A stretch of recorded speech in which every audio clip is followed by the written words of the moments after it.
Vous me surprenez en train d'essayer d'enfiler mon pyjama pour aller écouter un film.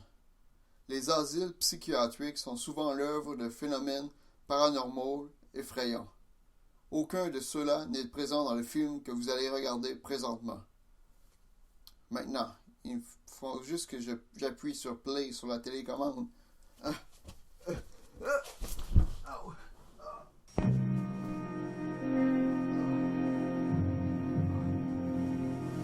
À chaque automne, un bon nombre de films d'horreur prennent l'affiche.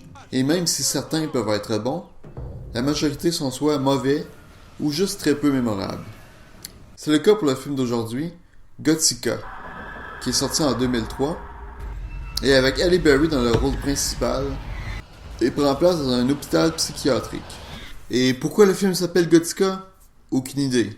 Peut-être qu'il a été créé par des personnes gothiques, peut-être l'architecture est gothique, mais quel est le lien avec le film? Je me demande qui a fait un film qui va tant par numéro. Ah oui, le réalisateur d'un des meilleurs films français. Le film commence alors que le docteur Miranda Gray, joué par Halle Berry, interroge Chloé, une patiente jouée par Penelope Cruz, à propos de son viol. Que vous êtes sûr que je parle au nom du diable, mais de mon beau-père. Chloé commence à être agressive, alors elle se fait emporter. Mais je ne la touche pas! Je ne la touche pas! Miranda va voir son mari Doug, qui est aussi le directeur de l'institut. Miranda parle du cas de Chloé à son mari. Moi, la chose qui m'obsède, c'est de ne pouvoir rien faire pour elle. Lance-l'eau dans le miroir. C'est ainsi qu'elle voit la réalité à l'heure actuelle. Sa vision d'elle-même est déformée. Tout ça juste pour une métaphore. Le Dr. Pete, qui est joué par Robert Downey Jr., vient rejoindre sa collègue. Docteur Graham, veillez sur ma femme pour moi. D'accord. Je n'en doute pas. Tenez, Eh bien non, merci. je vous en prie. Je l'ai circoncis pour vous. Il compare son bout de cigare à un prépuce. Ah voyons, il faut célébrer ça, Gilles. D'être circoncis. On se demande vraiment pourquoi il y aurait un institut psychiatrique qui serait Est-ce que c'est vous? construit dans un sous-sol d'une usine délabrée. va nous causer des problèmes. Je veux dire, la morale, ça le baisse un Je vais peu. à la piscine. Soyez prudente au volant. Ouais. Saluez votre femme pour moi. D'accord. On se demande vraiment pourquoi il rit comme ça. Miranda quitte l'institut. Et l'orage rend l'hôpital très peu accueillant. Faudrait qu'ils revisent leur image. En quittant l'institut, Miranda doit faire un détour car il y a eu un affaissement de terrain sur la route. Tour, la route est bloquée. J'arrive dans quelques minutes. Très bien. Et à Willow Creek, ça a été? Il va y avoir un fantôme au milieu de la route. Doug? Il va y avoir un fantôme au milieu de la route. Doug? Il va y avoir un fantôme au milieu de la route. Ah tiens, un fantôme au milieu de la route. Miranda va voir la jeune fille qui est au milieu de la route. Ça va! Ça va! Ça va! Et celle-ci l'embrasse et la possède. Miranda se réveille ensuite sous les verrous de l'institut psychiatrique. Et elle est accusée d'avoir tué son mari Doug. Doug est mort. Vous l'avez tué.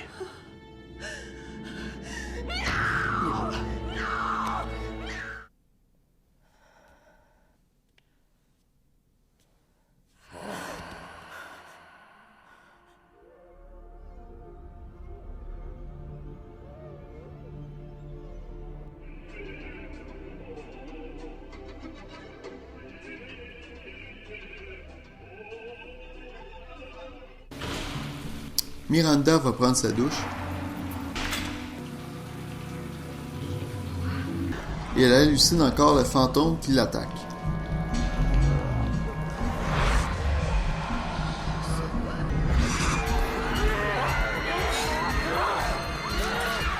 Miranda se fait interroger par le shérif Ryan, un ami de Doug. Pourquoi t'as fait ça, shérif? Assassiner Dog, quelqu'un qui t'aimait plus que tout. Ça suffit comme Je ça. veux qu'elle me regarde droit dans les yeux et qu'elle me le dise. Ok, on va tuer votre meilleur ami, on verra comment vous réagirez. Wow! On se calme. Les mutilations au bras de Miranda forment la phrase « Not alone ». Et personne trouve ça vraiment bizarre. Ça va, Miranda. Ça va. Venez. Ça va Miranda, ça va. Laisse-toi aller par le son monotone de ma voix, même si un fantôme te grave des messages sur ton bras. Miranda va voir le nouveau directeur et remarque que la fille qu'elle a vue sur la route est la même que celle qui est dans la photographie. Qui est-elle? C'est ma fille, Rachel. Non, c'est elle que j'ai vue. Sur le pont, c'est cette fille. Elle est morte. Comment va-t-elle? Non, Où Miranda. est-elle? C'est impossible. C'est elle, Elle est que j'ai morte. vue, j'en suis sûre. C'est cette fille-là. Elle est morte. Elle est morte. Ah, elle est morte. Quoi? Le fantôme libère Miranda. Et elle peut ensuite déverrouiller les portes de l'asile sous haute sécurité avec un tournevis. Bon. Alors qu'elle voit que la fille se serait vraisemblablement suicidée. Le fantôme de la fille apparaît et lui montre la salle d'isolement où est Chloé. Et elle va à la chambre de Chloé.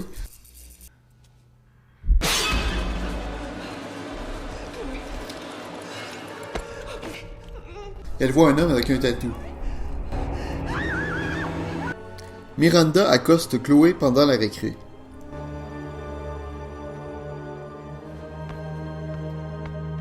Je peux voir au moins deux choses de pas correctes dans ce match de volleyball-là. Miranda va voir Chloé et elle lui avoue qu'elle avait raison. Ça ira. Chloé lui dit donc alors qu'elle sera la suivante. Vous êtes la suivante. C'est ce qu'il a dit. Miranda se fait enfermer dans un endroit clos et obscur. On se demande vraiment comment ça peut aider à la réhabilitation.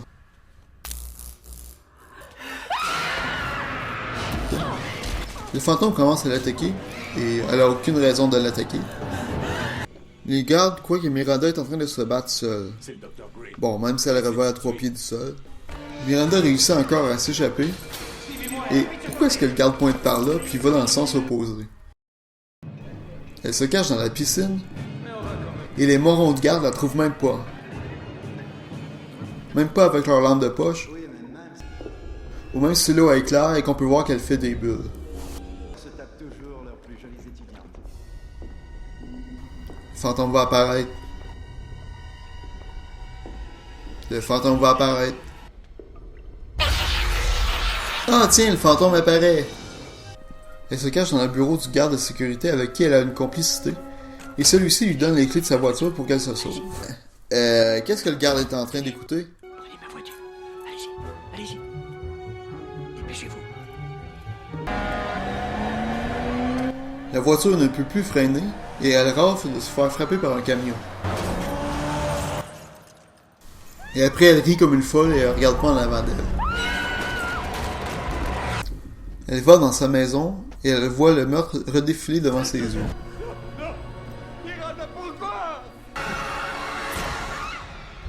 Elle va ensuite dans leur maison de campagne et va dans la grange.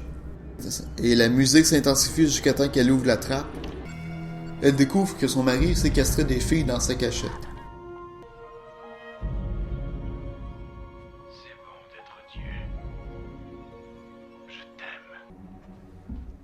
t'aime. Les policiers l'interceptent Mettez-le par terre, je suis policier. et elle découvre une fille séquestrée emprisonnée dans le sous-sol. En prison, Miranda dresse un profil psychologique du C'est un tueur. syndrome classique du disciple et de son mentor. Alors on recherche le disciple. Oui. Qui ça peut être? Tendance obsessionnelle. Il a induit pas mal de choses à l'agresseur. Action sexuelle incestueuse. Je pense qu'il prenait plaisir à torturer des animaux quand il était jeune. Et ça se trouve que l'agresseur est le shérif. Cependant, j'ai jamais torturé d'animaux.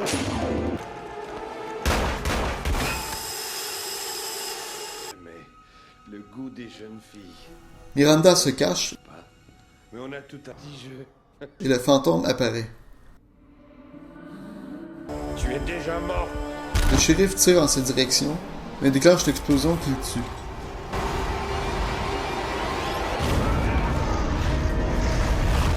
Vous avez beaucoup. 1 an plus tard, Miranda et Chloé ont été libérés et sont dans la ville. Miranda voit des gens morts.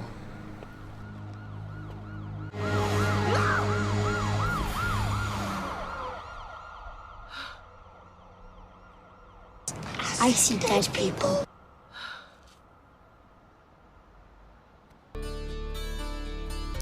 Et comment est le film aujourd'hui? Mauvais, mais pas tant que ça. On peut plutôt l'accuser d'avoir été fait comme de la peinture à numéro. Les moments de sursaut ou jumpscares sont prévisibles, mais on s'attendrait à mieux du réalisateur de La Haine ainsi que d'Halle Berry. Mais avec tout ça, Roger Ebert lui a quand même donné 3 étoiles sur 4. Et même si le film reste oublié aujourd'hui, il a assez fait d'argent pour être profitable.